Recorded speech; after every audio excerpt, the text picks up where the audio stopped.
आमदनी अठन्नी तो खर्चा रुपया। जाने ऐसा क्यों है।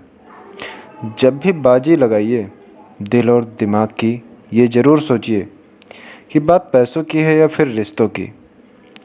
नमस्कार, मैं हूँ विनय सिंह और आप सुन रहे हैं BKFM 9.0 पर।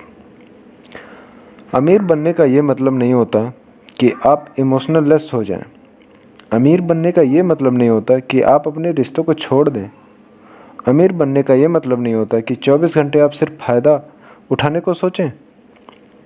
अमीरी तो एक सोच है। रॉबर्ट टी कियोसाकी अपना एक इंसिडेंट शेयर करते हैं कि जो उनके पुअर डैड थे, जो कि एक स्कूल में पढ़ाते थे। उन्होंने बहुत मेहनत करके पाई पाई जोड़ करके एक घर बनाया था, जिसे वे हमेशा कहते थे कि ये हमारी संपत्ति है। रॉबर्ट टी कियोसाकी जब अपने रिच डैड की संगत में आए, तब उन्होंने जाना कि संपत्ति और दायित्व में डिफरेंस क्या है, एसेट्स और लायबिलिटी में डिफरेंस क्या है। और तब वे हमेशा अपने डैड को बोलते कि डैड, ये जो आपने लिए हैं ये आपका एसेट्स नहीं, लायबिलिटी है। और इस बात पर वे दोनों घंटों बहस करते रहते। लायबिलिटी और एसेट्स के कॉन्सेप्ट को समझाने के लिए वे उन्हें वही सारी बातें एक्सप्लेन करते कि एसेट्स वो होता है जो आपको कमा के देता है और खर्च नहीं करना होता, और लायबिलिटी वो होता है जिसमें 75 तरह के खर्च होते हैं। हर महीने, हर हफ्ते, हर दिन कुछ ना कुछ आपकी जेब से जा ही रहा होता है।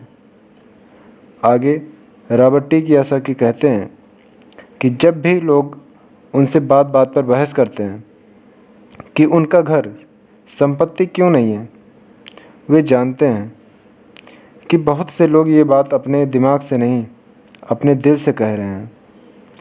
क्योंकि किसी को अपने लिए घर बनाना सबसे बड़ा सपना होता है, और इसीलिए वे उस पर पैसा लगाते हैं। अपने घर का मालिक होने से अच्छा कुछ भी महसूस नहीं होता, पर दिल और दिमाग के बीच लायबिलिटी और एसेट्स के कॉन्सेप्ट को समझाने के लिए रॉबर्ट टी कियोसाकी एक और बात कहते हैं। वो इस तरह समझाते हैं कि मान लीजिए वो और उनकी पत्नी एक बड़ा सा घर खरीदते हैं, तो होगा क्या। उनके बहुत सारे पैसे खर्च हो जाएंगे, जो कि शायद फिजूल ही होंगे। हालांकि बहुत सारे लोग इस बात को एग्री नहीं करेंगे, सहमति नहीं होंगे, क्योंकि घर एक भावनात्मक चीज़ है, इमोशन है, और इमोशन हमेशा दिमाग पर भारी पड़ता है। जब भी लोग दिल से सोचते हैं तो दिमाग की बातें उन्हें गलत लगती हैं। पर फिर रॉबर्ट टी कियोसाकी आगे एक्सप्लेन करते हैं कि वो सही कैसे हैं और ये घर एसेट्स क्यों नहीं है। वे कहते हैं कि जब बात घर की आती है तो मैं ये बताना चाहता हूँ कि ज़्यादातर लोग उस घर की कीमत चुकाने के लिए ज़िंदगी भर काम करते हैं।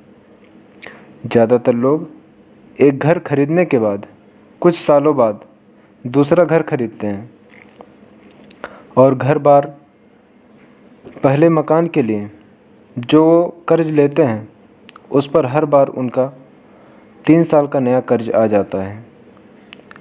हालांकि लोगों को मॉर्गेज पेमेंट पर ब्याज के लिए टैक्स में छूट मिलती है, पर वो अपने दिए गए खर्चों के लिए टैक्स के बाद मिलने वाले रुपयों का इस्तेमाल करते हैं। अपनी मॉर्गेज को पूरी तरह चुकाने के बाद भी प्रॉपर्टी टैक्स।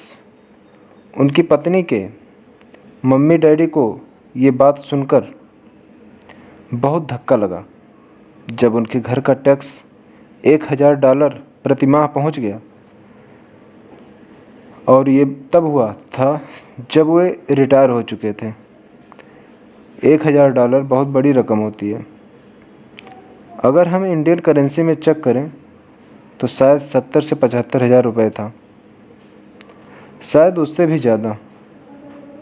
और ये तब हुआ था जब वे रिटायर हो चुके थे।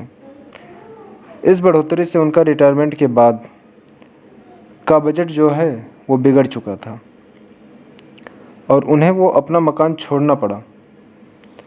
अच्छा, एक और मिथ है कि कीमत जो है वो हमेशा बढ़ती रहती है। ऐसा नहीं है।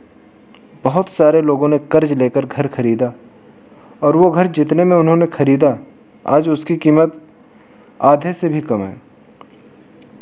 इन सब नुकसानों से ऊपर सबसे बड़ा नुकसान क्या है पता है? Liquid cash. वो लिक्विड कैश जो कहीं पर सही से लगा सकता था वो घर में फंस गया। अगर आपका सारा पैसा मकान में फंसा रहता है तो आपको ज़्यादा कड़ी मेहनत करनी पड़ती है ताकि आपका खर्चा चलता रहे। इस दौरान आपकी संपत्ति वाले कॉलम में कोई बढ़ोतरी नहीं होती है, मतलब आप और कोई एसेट्स नहीं बना पाते। अगर एक यंग पति पत्नी यंग कपल शुरुआत में अपना पैसा अपने एसेट्स वाले कॉलम में लगाएं तो उनके आगे के साल बहुत ही आराम से गुजरेंगे। खासकर जब वे अपने बच्चों को कॉलेज में भेजेंगे। इस दौरान उनकी संपत्ति भी बढ़ जाएगी और उनके खर्चे भी आराम से चलते रहेंगे। तो अगर कम शब्दों में समझें तो ये घर खरीदने का जो फैसला है ना वो बहुत खर्चीला होता है। इसके बजाय बेहतर ये होगा कि जल्दी ही इन्वेस्टमेंट पोर्टफोलियो बना लिया जाए। घर खरीदने का असर किसी भी आदमी पर 3 तरह से पड़ता है। पहला, समय की बर्बादी। दूसरा, एक्स्ट्रा पूंजी। और तीसरा, शिक्षा की बर्बादी। पहला, समय की बर्बादी, क्योंकि इस दौरान दूसरी संपत्तियों का दाम बढ़ चुका होता है। दूसरा, एक्स्ट्रा पूंजी। एक्स्ट्रा पूंजी की बर्बादी एक्स्ट्रा पैसे की बर्बादी जिसे दोबारा निवेश किया जा सकता है। जबकि घर खरीदने के बाद घर से जुड़ी बहुत सारी चीज़ों के खर्च उठाने पड़ते हैं। तीसरा, शिक्षा की बर्बादी। अक्सर ऐसा होता है कि लोग मानते हैं कि उनके जो एसेट्स वाले कॉलम में, संपत्ति वाले कॉलम में उनका घर, बचत और रिटायरमेंट प्लान आते हैं। अब क्योंकि उनके पास इन्वेस्ट करने के लिए पैसा नहीं है इसलिए वे बिल्कुल भी इन्वेस्ट नहीं कर पाते। इस कारण उन्हें इन्वेस्टमेंट का अनुभव कभी मिल ही नहीं पाता। ज़्यादातर लोग कभी भी एक समझदार इन्वेस्टर नहीं बन पाते। पर सबसे बढ़िया इन्वेस्टमेंट अक्सर सबसे पहले समझदार इन्वेस्टर को बेचें, जो बाद में उन्हें ज़्यादा दामों पर सुरक्षित रहने वालों को बेचते हैं। उन लोगों को बेचते हैं जो रिस्क नहीं उठाना चाहते। तो रॉबर्ट टी कियोसाकी के जो पुअर डैड थे, जो कि बहुत ही पढ़े लिखे थे, उनका फाइनेंशियल स्टेटमेंट चूहा दौड़ में फंसे व्यक्ति का सबसे अच्छा उदाहरण था। नौकरी की जिंदगी भर पाई पाई जोड़कर इकट्ठा की, घर खरीदा और घर का खर्च चलाने के लिए ज़िंदगी भर मेहनत करते रहे। उनका खर्च हमेशा उनकी आमदनी से ज़्यादा होती थी। और यहाँ पर रॉबर्ट टी कियोसाकी एक बात और बहुत अच्छे से समझाना चाहते हैं कि अगर आप इंडिपेंडेंट बनना चाहते हैं, अमीर बनना चाहते हैं, तो आपके खर्चे आपकी आमदनी से ज़्यादा नहीं होने चाहिए।